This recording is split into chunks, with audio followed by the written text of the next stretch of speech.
Okay, so Full Gear just ended. I'm gonna give this show a review here, but I really want to focus on the last two matches, so I'll quickly go through the beginning and mid of the show. So, the pre-show was basically all documentary type hype videos for the matches, fine with that. Then we had Britt Baker versus Bria Presley.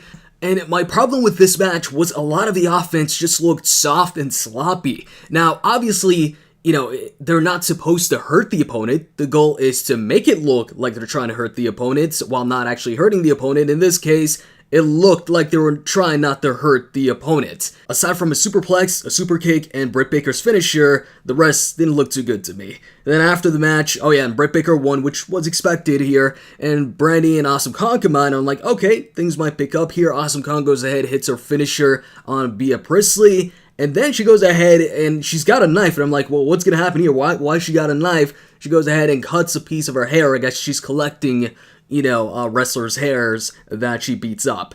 So she grabs it and then she smells it, and then the crowd chants, "You sick F." I don't know about the collecting hair stuff, but I'd like to see more of Awesome Kong, so I was fine with this. And then they go ahead, move on to the main show, which kicks off with Santana and Ortiz versus the Young Bucks. Now, they announced that Santana and Ortiz are now called Proud and Powerful. Not a fan of the name. Don't like the name, feels a bit too generic, but was a fan of the match.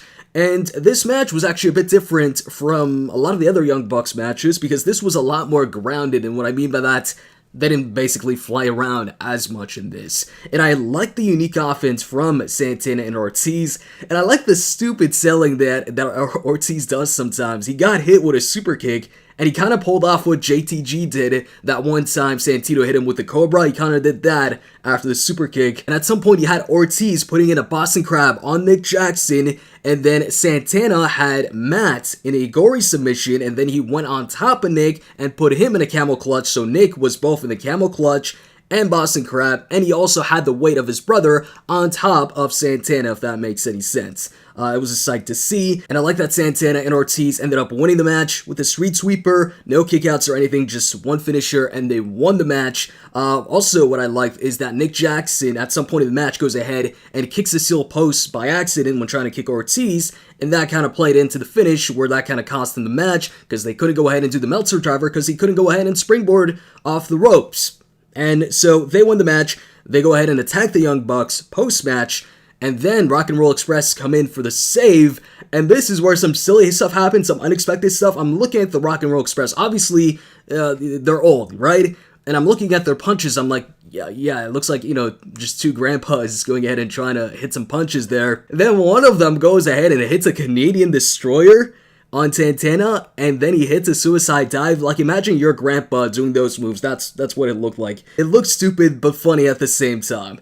And then we move on to Pac versus Paige. I thought this was fine. There was, some cool moments, like Pac hitting a suplex on a chair on the outside.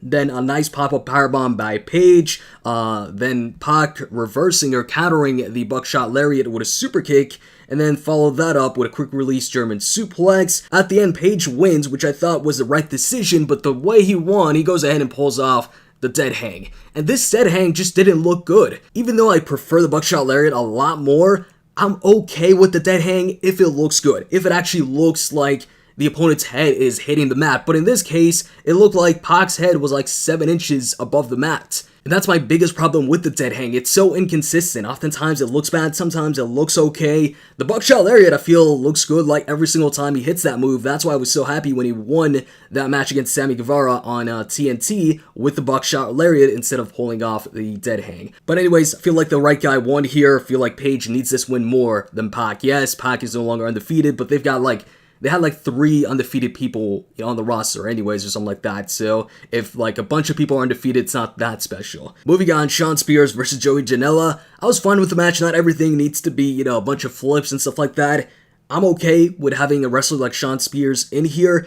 My biggest problem out of this was more so the ending, or what happened afterwards. So Spears won the match when Tully Blanchard went ahead and helped them out. They hit a spike pile driver on the outside, and then he puts him back in the ring, hits a Death Valley driver, wins the match. Then we get a quick interview with Kip Sabian. Then we go back to ringside, and we see Joey Janela already up, and he's heading to the back on his own. I feel like something like that, like a spike pile driver on the outside, that maybe should have taken out Janela for a while, and then they could have used that for Shawn Spears to have him take out a couple other superstars this way, and to get him over as a threat to superstars that way. Kind of like when Mark Henry was taking people out, taking out like Kane, the Big Show, by putting like a chair on their leg and then hitting the Vader bomb on it, whatever. So felt like there was some wasted potential there. Then the three-way tag team title match, I was surprisingly a bit disappointed with this. I thought, looking at the people in this match, I thought this would be like an outstanding match or something like that. It really wasn't. It wasn't bad, but it wasn't as good as expected. Actually, a bunch of the matches, tag team matches that we've seen these teams in on TV were better than this match. I don't know if they just didn't mesh well together, all three at the same time, or maybe they're not used to this type of match, but because you got to worry about, a third team in there. I don't know what happened, but we've definitely seen better tag team matches, a lot better tag team matches with these teams on TNT just recently. But anyways, SCU ends up winning the match with the SCU later move, and then Pentagon goes ahead and attacks SCU, and then the lights go out, and this, I feel like they're overdoing it. The lights going out thing, it feels like they've done it like 4 times already or something like that, with different superstars every single time. Then we see a fake Pentagon, and it's clearly Christopher Daniels, and the crowd at this point isn't even really loud or anything like that. Actually, they were kind of disappointing throughout most of the show, and also was missing Tony Schiavone. But anyways, yeah, Daniels goes ahead and hits the Angel's wings on Pentagon, then he unmasks. Oh, it's Daniels. I mean, we already knew it was Daniels. And so yeah, he's back, and he saved SCU from Pentagon hitting a piledriver on Kaz on a chair. So then we get Emi Sakura versus Riho.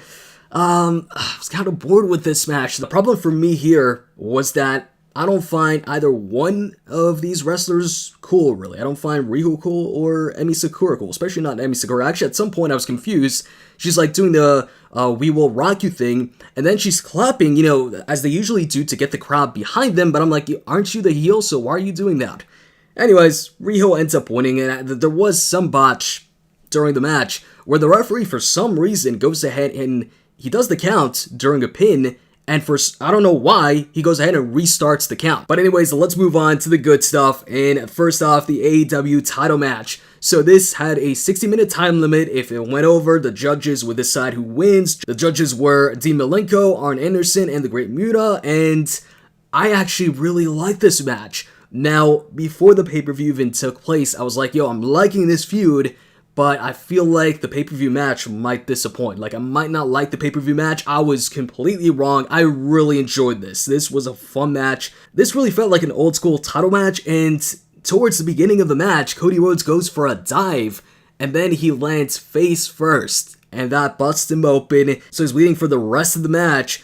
Jake Hager gets escorted out at some point.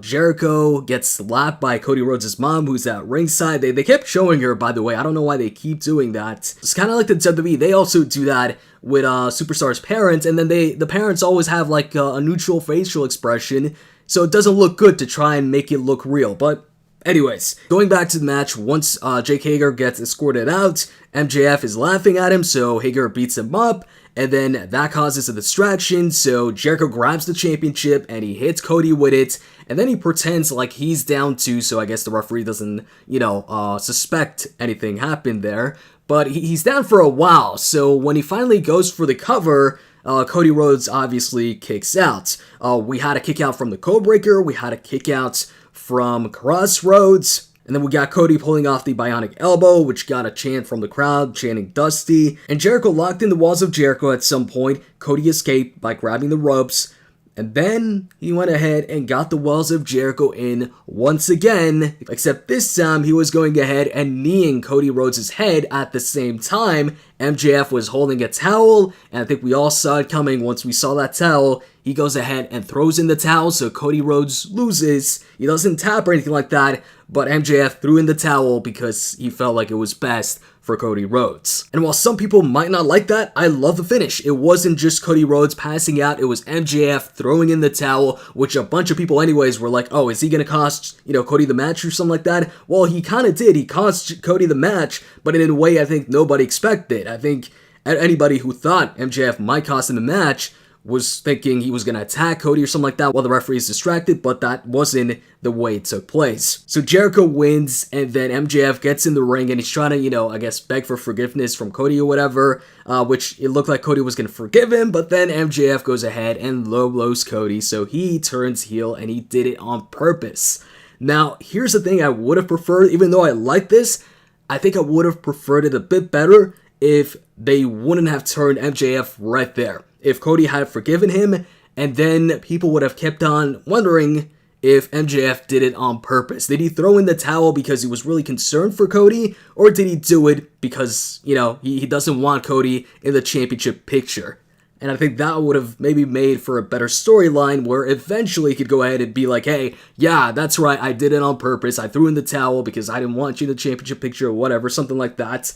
But yeah, love this match. This was unexpectedly good. Oh, and by the way, I'm glad they didn't use the full 60 minutes because I think that would have been way too long. It would have dragged on for too long, and I think it would have ruined the match. This was the perfect time. And speaking of unexpectedly, the main event was unexpectedly violent. I mean, I already knew it was going to be violent, it was going to be extreme, it was going to be hardcore, but this was the craziest hardcore match or unsanctioned match that I've ever seen on TV. So a ton of crazy stuff happened here. I'll go through the notes. Kenny Omega hit a really cool running dropkick into the crowd at the beginning of the match. We got him putting a trash can on Mox and hitting a diving foot stomp on it. We got Mox grabbing the baseball bat, the barbed wire baseball bat early on, hitting Omega with it. He even raked Omega's arm with the bat to get out of a dragon suplex attempt. We also got Mox going for a suicide dive and Kenny Omega hitting him with the barbed wire mop in the back of the neck. That caused Jon to bleed a ton from the back of the neck. It was crazy.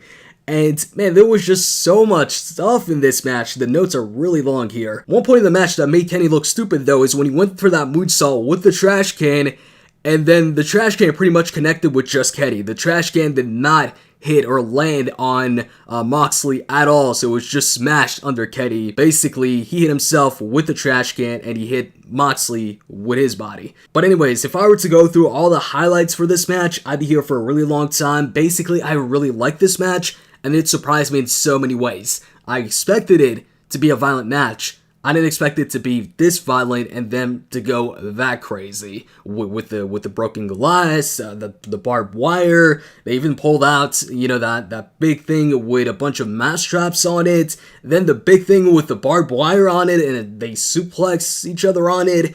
And then at the end, taking off all the padding in the ring and hitting the Dirty Deeds or Paradigm Shift. Kenny Omega hit it first, and then Jon Moxley goes ahead and hits it last. He hits the elevated version for the win. And I was hoping he'd win, so I'm happy with the finish as well, and it was just a crazy match. The one thing though that I almost forgot to mention that I found kind of stupid is when both of them basically tried to kill each other. When Jon Moxley tried to stab Kenny, and Kenny tried to hang Dean Ambrose from the ropes. I'm like, is it that serious? Anyways, overall, for the show, I thought it was a good show, but I feel it was also heavily carried by the last two matches. So, as far as a rating goes, I'd give it a 7 on 10. I feel like without those last two matches, it would have been an okay show. But with those two matches, it was a good to great show. So, in the comment section, let me know what you guys thought of the show, and if you liked the video, click the like button. I'm out. See ya.